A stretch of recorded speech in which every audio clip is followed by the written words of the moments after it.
Okay, good morning. Let's see if I can get this to work here.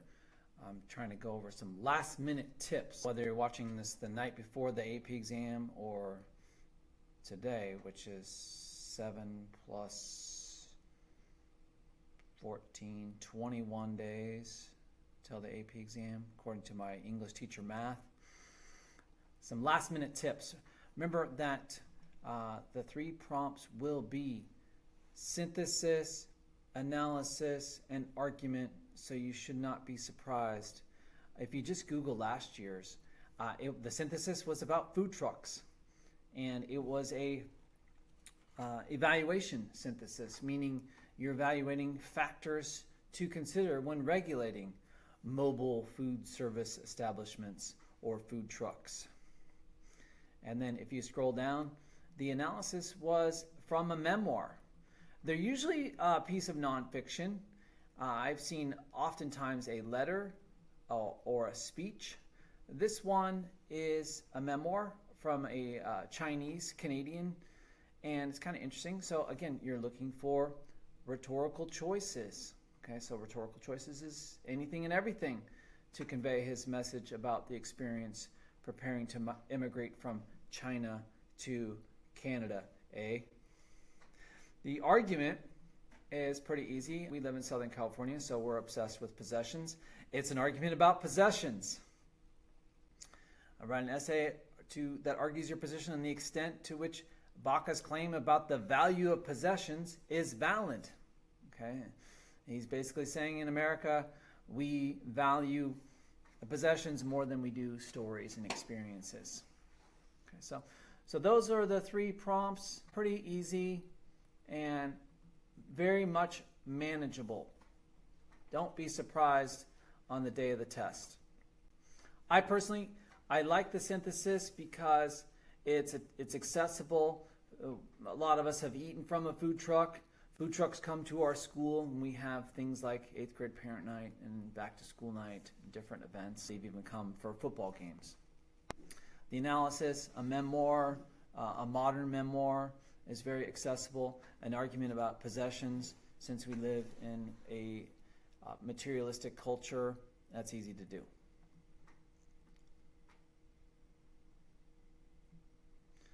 For question 2, remember that discussing the purpose and effect is more important than listing terms. I've harped a lot on terms, and I want you to know the terms, but if you forget the term like epistrophe or anadiplosis or anaphora, but you know, oh, that's parallel, just say parallelism and link it to the TPE, tone, purpose, effect.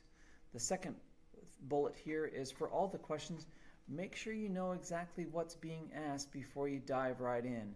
I think sometimes we get so rushed, we're in such a hurry, we just read the prompt quickly and we go right into typing, and then we type the wrong prompt, type the wrong argument, we type the wrong, we misread the synthesis. So be careful. I like to read it twice. Do not skip questions on the multiple choice. In years past, they used to ding you. Like the SAT, they would ding you. I think it was a quarter point off for everyone guessed wrong. Okay, now they don't ding you at all, so don't leave any blank. I talked about this a lot last week. Every nonfiction piece will have various levels of complexity, and look for the shifts. Look for the gray area in the synthesis or the gray area in the argument. For the synthesis, I like to tell my students to cite in a more sophisticated way with the author or the title. And yes, you can bring in outside information, and you should. Try to synthesize ideas within the synthesis and your own experience using food trucks and worrying like, hey, is this fish taco okay to eat? I wonder how old this fish is. Remember, the synthesis is not necessarily worth more mathematically, but it will take more time. So, but don't spend all of your time on the synthesis and gyp yourself on the other two FRQs.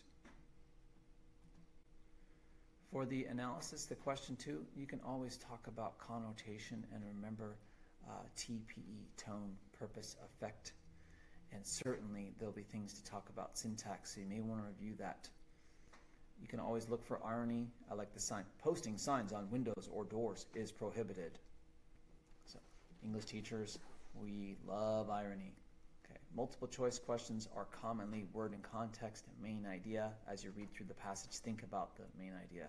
Some terms, a lot of function, that's the TPE component, and some organization structure, so think about how it's structured as you're reading through the passage. How many sources must you use for the synthesis? Remember my cheesy metaphor? 3, like a 3-egg omelet. Remember, TPE is more important than just listing terms, and avoid parroting the prompt. AP Rhetoric, and this is a course that often is called Rhetoric 101 at colleges. So be willing to think about the prompt in a complex way and look for that gray area, because they're testing your critical thinking skills as well as your rhetorical strategies, analysis skills. For question 2, again, I'm spending a lot of time on question 2 because it is the lowest scoring one. If the prompt says position or view, then you know it's an argument or it's a persuasive speech. Maybe it's a persuasive memoir, persuasive letter, persuasive speech. Then the door is open to talk about argument. Avoid shows, avoid positive, negative, avoid writing in conclusion, in your conclusion. Vary your sentence length. Okay. Hopefully we learned a lot in the syntax unit and we can apply that in our own writing and affect a change in our writing. Again, question 2. The front line and the last line are important because they've cut the memoir, they've cut the letter, they've clipped the speech. So strategically, so think about talking about both the beginning and the end and their function. Don't explain the terms, remember your audience. Use effective verbs. Don't say shows or emphasizes 25 times in your essay. That would not be good. Speculate about our culture. Okay, some past arguments have included entertainment and society, the media and its effect on democracy, money in America. For my daughter, she's a college student now. Her AP Lang prompt was about perfectionism. Last year's, you saw it. Okay, it was about possessions. Argument question. Recognize the complexity of the question. Okay, we need possessions. It's okay to want possessions and to want a better life for your kids or for your family or for yourself. But at what cost to the experiences in your life? Okay, it's okay to play video games, but what about enjoying the epic experiences in your life? Look for your evidence first and then your assertion, not vice versa. If you realize quickly that, oh, most of my evidence is against this, then that's probably the way you want to go, even though that may not be the way you personally feel, because you want a stronger essay. You want a stronger body to your argument. Don't use hypothetical evidence. It's weak. Introduction possibilities for an argument or any of the 3 prompts. You could start with an illustration. You could start with a recent dramatic event. You could start with a statement intended to startle.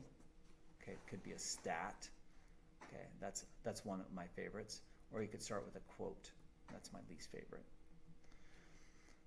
For the rhetoric time, right, you could use those same choices I just mentioned, or you could just go right into answering the prompt with a compound, complex, parallel sentence. Hook them with your syntax if you're running out of time.